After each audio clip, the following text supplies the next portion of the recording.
Hello my dear student, आज के इस वीडियो में हम बात करने वाले हैं टैली अकाउंटिंग के सेकंड चैप्टर के बारे में, जिसमें हम जानेंगे व्हाट इज़ परचेज यानी परचेज क्या होता है, टाइप्स ऑफ परचेज के बारे में, परचेज रिटर्न क्या होता है, टाइप्स ऑफ परचेज रिटर्न के बारे में, व्हाट इज़ सेल, सेल क्या होता है, टाइप्स ऑफ सेल्स के बारे में, what is sales return, types of sales return यानी सेल्स रिटर्न कितने प्रकार के होते हैं, what is stocks and types of stocks. ये सारे टॉपिक्स हम सेकंड चैप्टर में क्लियर करने वाले हैं। तो सबसे पहले हम जानेंगे सेकंड चैप्टर में फर्स्ट हेडिंग है हमारा परचेज का। परचेज मतलब होता है क्रय। Purchase means buying goods by the trader to sell them to their customers. व्यापार में जो सामान बेचना होता है उसे जब खरीदा जाता है तो उसे परचेज कहते हैं। जब व्यापारी द्वारा विक्रय हेतु माल की खरीदी की जाती है तो उसे क्रय कहा जाता है। यह खरीदी कच्ची सामग्री हो सकता है या फिर तैयार माल के रूप में भी हो सकता है। परचेज मीन्स क्या होता है? परचेज का मतलब होता है जब व्यापार में कोई सामान बेचने के लिए हम लोग खरीदते हैं तो उसे परचेज कहते हैं। ठीक है, यहाँ पे मान लो हमारे पास एक स्टोर है। अब इस स्टोर में हम अपना सामान इकट्ठा करेंगे, सामान रखेंगे। अब जो सामान रखेंगे उसे हमें पहले ख़रीदना होगा और हम खरीदेंगे, फिर क्या करते हैं, कस्टमर को बेचते हैं। तो इसी को हम परचेज कहते हैं। यानी कि जब हम व्यापारी द्वारा विक्रय हेतु यानी बेचने के लिए माल खरीदते हैं तो उसे परचेज कहते हैं। इसका मुख्य बात यह है, जो भी सामान हम बेचने के लिए खरीदते हैं वह हमारा परचेज यानी क्रय कहलाता है और यह व्यापार का पहला महत्वपूर्ण कदम होता है। यानी बिजनेस में सबसे महत्वपूर्ण कदम जो हमारा होता है, फर्स्ट स्टेप जिसे हम बोलते हैं, वो यही होता है कि हम माल खरीदेंगे फिर अपने ग्राहक को बेचेंगे। क्लियर? अब बात करते हैं टाइप्स ऑफ परचेज का, यानी कि क्रय कितने प्रकार के होते हैं। तो परचेज जो होता है हमारा दो प्रकार का होता है। पहला है कैश परचेज, जिसे हिंदी में कहते हैं नकद क्रय। दूसरा है क्रेडिट परचेज, जिसे हिंदी में बोलते हैं उधार क्रय। ठीक है, नकद क्रय क्या होता है यानी कैश परचेज क्या होता है? जब माल नकद में खरीदा जाता है तो उसे नकद क्रय यानी कैश परचेज कहते हैं, और जब माल उधार में खरीदा जाता है तो उसे उधार क्रय यानी क्रेडिट परचेज कहते हैं। कैश परचेज मतलब होता है जब हम कोई सामान खरीदते हैं और तुरंत पैसा दे देते हैं तो उसे हम कैश परचेज कहते हैं। और क्रेडिट परचेज वह होता है जब हम कोई माल खरीदते हैं और बोलते हैं कि हम आपको 10 दिन 15 दिन बाद पैसा देंगे तो उसे क्रेडिट परचेज कहते हैं, यानी कि उधार क्रय कहते हैं। इसका इम्पोर्टेंट नोट के बारे में भी आप समझ लीजिए। जब माल नकद में खरीदा जाता है तो उसे नकद क्रय यानी कैश परचेज कहते हैं, और जब माल उधार में खरीदा जाता है तो उसे उधार क्रय यानी कि क्रेडिट परचेज कहते हैं। आइए इसको एक आसान एग्जाम्पल के माध्यम से समझते हैं। जैसे रमेश ने किराने की दुकान से 5 किलो चावल खरीदे और तुरंत 500 रुपये दे दिए। यह नकद क्रय है क्योंकि पैसे तुरंत दिए गए। रमेश ने एक दुकान से 5 किलो चावल खरीदे और उस चावल के 500 रुपये हुए और रमेश ने क्या किया, तुरंत पैसे दे दिया दुकानदार को, तुरंत पैसा दे दिया। तो ये हमारा कहलाएगा कैश परचेज। नेक्स्ट एग्जाम्पल है, एक व्यापारी ने एक थोक विक्रेता से 100 किलो चावल खरीदे और कहा कि वह 15 दिन बाद भुगतान करेगा। यह उधार क्रय है क्योंकि पैसे बाद में दिए जाएंगे। एक व्यापारी ने एक थोक विक्रेता से 100 किलो चावल खरीदे और उसने बोला हम आपको 15 दिन बाद भुगतान करेंगे या 15 दिन बाद पैसा देंगे। तो ये जो लेन देन है ये हमारा क्रेडिट परचेज में आएगा, यानी कि उधार क्रय में आएगा। अगर आप कोई सामान लेते हैं तुरंत पैसा देते हैं तो उसे हम कैश परचेज कहते हैं, और बाद में भुगतान करते हैं यानी बाद में पैसा देते हैं तो उसे उधार क्रय कहते हैं। क्लियर? अब हम जानेंगे सेल्स के बारे में। सेल्स मतलब होता है विक्रय। When goods are purchased and then sold to a customer, it is called a sale. जब वस्तुओं को खरीदा जाता है और फिर किसी ग्राहक को बेचा जाता है तो उसे बिक्री कहा जाता है। जब माल को लाभ कमाने के लिए खरीदा और फिर बेचा जाता है तो उसे विक्रय यानी कि बिक्री कहते हैं। सेल्स का मतलब होता है जब हम कोई वस्तु को खरीदते हैं और फिर किसी ग्राहक को बेचते हैं तो उसे हम सेल कहते हैं। सबसे पहले हम माल खरीदते हैं, फिर उसे अपने गोडाउन में अपने दुकान में सुरक्षित रखते हैं, फिर वही माल को हम क्या करते हैं, अपने कस्टमर को बेचते हैं। इसी को सेल कहते हैं। यानी कि बेचने के लिए जब हम कोई वस्तु खरीदते हैं तो उसे सेल कहते हैं। क्लियर? विक्रय का मुख्य उद्देश्य होता है लाभ अर्जित करना यानी लाभ कमाना। आप माल खरीद कर फिर उसे ग्राहक को बेचोगे तो उसमें क्या होता है, प्रॉफिट मिलता है। आइए इसको एक उदाहरण के माध्यम से समझते हैं। जैसे एक दुकानदार थोक बाजार से चावल खरीदता है और फिर उसे अपने ग्राहक को बेचता है। यह एक विक्रय यानी बिक्री है। कहने का मतलब यह है, एक किराने का स्टोर वाला अपने दुकान में चावल खरीदता है, साबुन खरीदता है, सोडा खरीदता है, बिस्किट खरीदता है और फिर क्या करता है, वो अपने ग्राहक को बेचता है जिससे वह लाभ कमाता है। इसी को हम सेल कहते हैं। अब बात करते हैं टाइप्स ऑफ सेल्स की। तो सेल्स जो होता है ये भी दो प्रकार का होता है। पहला है कैश सेल यानी नकद विक्रय, दूसरा है क्रेडिट सेल यानी उधार विक्रय। कैश सेल क्या होता है, माल की बिक्री के समय ग्राहक तुरंत पैसे देते हैं तो उसे कैश सेल कहते हैं। इसमें भुगतान तुरंत और पूर्ण होता है यानी पूरा भुगतान मिल जाता है, पूरा पैसा मिल जाता है। लेन देन सरल होता है, सुरक्षित और जोखिम रहित होता है यानी कि इसमें कोई जोखिम नहीं होता है कि बाद में पैसा मिलेगा कि नहीं मिलेगा। उदाहरण की बात करें जैसे किराने की दुकान, दवा की दुकान, रोजमर्रा की खरीदारी आदि। क्रेडिट सेल क्या होता है, क्रेडिट सेल यानी कि उधार विक्रय। माल ग्राहक को दिया जाता है लेकिन भुगतान बाद में होता है।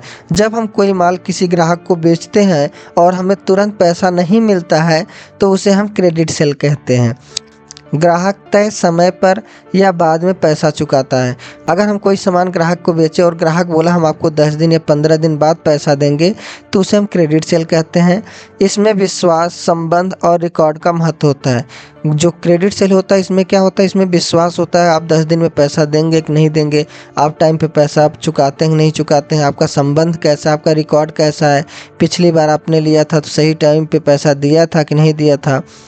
उदाहरण की बात करें तो थोक व्यापार बड़ी कंपनियों को माल सप्लाई करता है, उधार पर सामान देना होता है। जो बड़ी कंपनियां होती हैं या फिर थोक में जो माल बेचते हैं वो उधार पे ही लेन देन करती हैं। ज़्यादातर लेन देन किस पे होता है, उधार पे, क्योंकि वो माल पहले सप्लाई करेंगे दुकानदार के पास, दुकानदार बेचेगा, फिर उन्हें 10 दिन 15 दिन बाद पैसे देता है। तो इसे हम क्रेडिट सेल कहते हैं। आइए इसका इम्पोर्टेंट नोट जान लेते हैं। जब माल नकद में बेचा जाता है तो उसे नकद विक्रय यानी कैश सेल कहते हैं, और जब माल उधार में बेचा जाता है तो उसे उधार विक्रय यानी क्रेडिट सेल कहते हैं। उदाहरण के माध्यम से समझते हैं। अगर ग्राहक ने माल खरीदते समय तुरंत पैसे दिए, जैसे हमने किसी ग्राहक को माल बेचा और तुरंत पैसा मिल जाए तो उसे नकद विक्रय कहते हैं। और अगर ग्राहक ने बाद में पैसा देने का वादा किया तो उधार विक्रय कहते हैं। तो आपको टाइप्स ऑफ सेल्स के बारे में समझ में आ गया।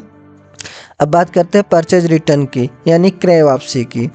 When goods are returned to the seller for any reason, it is called a purchase return or return outwards. जब कोई व्यापारी जो माल खरीदा हो उसे किसी कारण से वापस कर दे तो उसे क्रय वापसी कहते हैं यानी कि परचेज रिटर्न कहते हैं। इसकी प्रक्रिया समझिए कैसे होता है। जब दुकानदार व्यापारी से माल खरीदा और उसे अपने घर ले आया, फिर उसमें देखा कि इसमें कुछ कमी है और फिर ले जाके उसे वापस कर दिया तो उसी को हम परचेज रिटर्न कहते हैं। यानी माल खरीदा था फिर क्या किया, वापस कर दिया। आइए इसको एक उदाहरण के माध्यम से समझते हैं। जैसे एक दुकानदार ने 50 कुर्सियां खरीदी लेकिन उनमें से 5 टूटी हुई निकली तो उसने 5 कुर्सियां वापस भेज दी। इसका मतलब यह है एक दुकानदार ने 50 कुर्सियां खरीदी। कितना कुर्सियां खरीदी, 50 कुर्सियां खरीदी, जिसमें से 5 टूटी हुई मिली, जिसमें से 5 टूटा हुआ मिला या ख़राब मिला। उसने 5 कुर्सियां वापस भेज दिया यह कहकर कि ये 5 कुर्सियां टूटी हुई हैं। तो उसने 50 कुर्सी खरीदी जिसमें से 5 कुर्सी रिटर्न कर दिया। इसी को परचेज रिटर्न कहते हैं यानी कि क्रय वापसी कहते हैं। तो आपको परचेज रिटर्न के बारे में समझ में आ गया। जब हम कोई सामान किसी दुकान से खरीदते हैं और किसी कारण की वजह से हम उसे वापस कर देते हैं तो उसी को बोलते हैं परचेज रिटर्न। यानी हमने इसे खरीदा था, परचेज किया था, रिटर्न कर दिया यानी कि वापस कर दिया। तो आपको परचेज रिटर्न के बारे में समझ में आ गया। अब बात करते हैं सेल्स रिटर्न की। सेल्स रिटर्न का मतलब होता है विक्रय वापसी। Goods sold when returned by the purchaser are called sales return और return inwards। बेचा गया माल जब ग्राहक द्वारा वापस किया जाता है तो उसे विक्रय वापसी यानी सेल्स रिटर्न या फिर आंतरिक वापसी यानी रिटर्न इनवर्ड्स कहा जाता है। आइए विक्रय वापसी की प्रक्रिया समझते हैं। जैसे दुकानदार ने ग्राहक को माल बेचा। एक दुकानदार है, इसने क्या किया, ग्राहक को माल बेचा। ग्राहक माल प्राप्त किया और घर ले जाता है, यानी कि ये जो ग्राहक है इसने माल खरीदा और अपने घर ले आया। अब घर ले आने के बाद उसे इस सामान में कुछ खराबी निकला, तो उसने क्या किया, फिर लाके उस दुकानदार को वापस किया कि बोला मुझे जो आपने सामान दिया था वो सामान ठीक नहीं है। दुकानदार ने माल वापस प्राप्त कर लिया। अब दुकानदार जो है ये सामान को वापस ले लिया। इसी को बोलते हैं विक्रय वापसी। एक दुकानदार ने एक ग्राहक को माल बेचा, ग्राहक ने उस सामान को अपने घर पे ले आया और देखा ये सामान सही नहीं है। फिर वही ग्राहक सामान को ले जाकर उस दुकानदार को वापस करता है और कहता है ये सही नहीं है। फिर दुकानदार उस सामान को रख लेता है, तो दुकानदार बोलता है कि जो हमने माल सेल किया था वो रिटर्न आ गया, यानी सेल्स रिटर्न, बेचा गया माल वापस आ गया। इसी को कहते हैं सेल्स रिटर्न। आइए इसको एक उदाहरण के माध्यम से समझते हैं। एक दुकानदार ने एक ग्राहक को 10 टी शर्ट बेची। ग्राहक ने 2 टी शर्ट यह कहकर लौटा दिया कि वे फटी हुई है। एक दुकानदार ने एक ग्राहक को 10 टी शर्ट बेचा, जिसमें से 2 टी शर्ट ग्राहक ने यह कहकर वापस कर दिया कि ये फटा हुआ है, मुझे ये 2 टी शर्ट नहीं चाहिए। इसी को बोलते हैं विक्रय वापसी। अब जो दुकानदार है वो क्या किया, वो माल को जो बेचा था वो वापस ले लिया। भाई बेचा हुआ माल वापस आ गया, तो इसी को बोलते हैं सेल्स रिटर्न। तो आपको परचेज रिटर्न और सेल्स रिटर्न के बारे में समझ में आ गया। परचेज रिटर्न मतलब क्या होता है, जब हम कोई माल किसी दुकानदार से खरीदते हैं और फिर उसे वापस करते हैं तो हम बोलते हैं परचेज रिटर्न, यानी खरीदे थे जो माल उसे वापस कर दिए। और यही सेम जस्ट अपोजिट होता है दुकानदार के लिए। दुकानदार क्या बोलता है कि जो हमने माल बेचा था, बेचा हुआ माल वापस आ गया, यानी सेल्स रिटर्न। क्लियर। अब बात करते हैं हम व्हाट इज स्टॉक, यानी स्टॉक्स क्या होता है। स्टॉक मीन्स द गुड्स और item that a shop or business keep to sell or use later। Stock का मतलब उन वस्तुओं से है जिन्हें कोई दुकान या व्यवसाय आगे बेचने या उपयोग करने के लिए रखता है। स्टॉक का मतलब होता है जो सामान हम अपने गोडाउन में, अपने दुकान में रखते हैं, स्टोर में रखते हैं, उसी को हम स्टॉक कहते हैं। मान लो आपके पास किराना का स्टोर है। अब इस किराने के स्टोर में आपको सामान खरीद कर रखना होगा, फिर आप किसी ग्राहक को बेचेंगे, तो इसी को हम बोलते हैं स्टॉक। यानी कि जो सामान हमारे गोडाउन में या हमारे दुकान में पड़ा है उसी को हम क्या कहते हैं, स्टॉक्स, जिसे हमें बेचना है या फिर आगे यूज करना है। आइए इसको हम थोड़ा और अच्छे समझते हैं। जैसे मान लो आपके पास स्टोर है, यानी कि दुकान है। अब आप क्या करोगे, जो भी सामान आपके पास नहीं है आप सप्लायर से मंगाओगे, हमारे पास ये माल नहीं है, इस माल को हमारे पास भेजिए। यानी आप माल खरीदोगे, फिर अपने शॉप में, अपने दुकान में रखोगे। अब उसी सामान को आप अपने ग्राहक को बेचते हो, तो इसी को बोलते हैं स्टॉक्स। आइए इसको एक एग्जाम्पल के माध्यम से समझते हैं। एक किराना दुकानदार के पास 20 किलो चावल है, 15 लीटर तेल है और 50 पीस साबुन रखे हुए हैं। ये दुकानदार अपने दुकान के अंदर रखा है, यानी अपने स्टॉक्स में रखा है। ये सभी सामान उसके स्टॉक्स में है क्योंकि वह इन्हें आगे ग्राहकों को बेचने के लिए रखता है। यानी कि ये जो दुकानदार ये जो सामान रखा है, ये क्यों रखा है, क्योंकि उसे अपने ग्राहक को आगे चल के बेचना है। इसी को स्टॉक्स कहते हैं। स्टॉक वह माल होता है जो भविष्य में बेचने या उपयोग करने के लिए सुरक्षित रखा जाता है। तो आपको स्टॉक के बारे में समझ में आ गया। अब बात करते हैं टाइप्स ऑफ स्टॉक का, यानी स्टॉक के प्रकार के बारे में। स्टॉक मीन्स द गुड्स और आइटम दैट अ शॉप और बिजनेस कीप टू सेल और यूज लेटर। स्टॉक का मतलब उन वस्तुओं से है जिन्हें कोई दुकान या व्यवसाय आगे बेचने या उपयोग करने के लिए रखता है। अब स्टॉक जो होता है वो भी 2 प्रकार का होता है। पहला ओपनिंग स्टॉक, यानी प्रारंभिक स्टॉक या प्रारंभिक रहतिया बोलते हैं। दूसरा है क्लोजिंग स्टॉक, यानी कि अंतिम स्टॉक या फिर अंतिम रहतिया। तो हम ये जान लेते हैं ओपनिंग स्टॉक और क्लोजिंग स्टॉक किसे कहते हैं। ओपनिंग स्टॉक यानी फाइनेंशियल ईयर जो हमारा स्टार्ट होता है वो होता है 1 अप्रैल से, और लास्ट जो होता है 31 मार्च को होता है। ठीक है, तो 1 अप्रैल को जो होता है स्टार्टिंग डे जो होता है उसे हम बोलते हैं ओपनिंग स्टॉक। 31 मार्च होता है यानी लास्ट तारीख होता है ईयर का, उसे हम बोलते हैं क्लोजिंग स्टॉक, यानी लास्ट डेट। तो ये चीज़ आपको समझ में आ गया। फाइनेंशियल ईयर हमारा कब से कब तक होता है, 1 अप्रैल से लेके 31 मार्च तक होता है। अब ओपनिंग स्टॉक को समझते। If on a 1 April a shop has 10 boxes of biscuit, 5 bag of rice.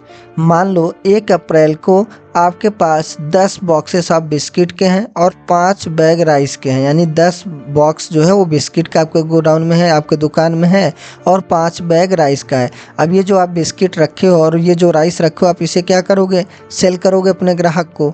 जब आप सेल करोगे पूरे साल में, फिर आएगा फिर जाएगा, ये मत सोचना कि सिर्फ इतना ही रहेगा, बीच में सामान आपका आएगा और जाएगा। If on 31 March the shop has, मान लेते हैं आपने ये जो 10 बॉक्सेस ऑफ बिस्किट के रखे थे और 5 बैग ऑफ राइस के रखे थे, इसे बेचते बेचते लास्ट में आपके पास 3 बॉक्सेस ऑफ बिस्किट और 2 बैग ऑफ राइस के बच गए, यानी कि 3 बॉक्स जो बिस्किट के बचे हैं और 2 बैग आपके राइस के बचे हैं। तो जो ये 31 तारीख आया यानी कि साल का अंतिम दिन आया, जो माल हमारे पास बचता है उसी को हम कहते हैं क्लोजिंग स्टॉक। ओपनिंग स्टॉक में हम माल को भरते हैं, अपने गोडाउन में अपने स्टॉक में माल को रखते हैं, उसके बाद जो बेचने पे लास्ट टाइम बच जाता है उसी को हम बोलते हैं क्लोजिंग स्टॉक। अब ये जो क्लोजिंग स्टॉक में माल बचा है ये वेट करेगा नेक्स्ट पीरियड का। जैसे आपका नेक्स्ट पीरियड होगा यानी 1 अप्रैल होगा, फिर ये माल ओपनिंग स्टॉक में कन्वर्ट हो जाता है, फिर से इसे बेचा जाता है। इम्पॉर्टेंट नोट क्या है, ओपनिंग स्टॉक वह माल होता है जो नए वर्ष की शुरुआत यानी 1 अप्रैल को दुकान में मौजूद होते हैं, यानी दुकान में रखे जाते हैं।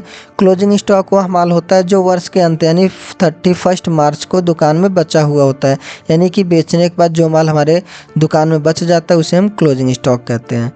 तो आपको टाइप्स ऑफ स्टॉक के बारे में अच्छे से समझ में आ गया होगा। अगर वीडियो अच्छा लगा तो वीडियो को लाइक ज़रूर करिएगा और साथ ही साथ आप कमेंट में ये ज़रूर बताइएगा आपको कौन सा टॉपिक ज़्यादा समझ में आया या फिर आपको कौन सा टॉपिक कम समझ में आया। नेक्स्ट वीडियो में तब तक सीखते रहें और आगे बढ़ते रहें।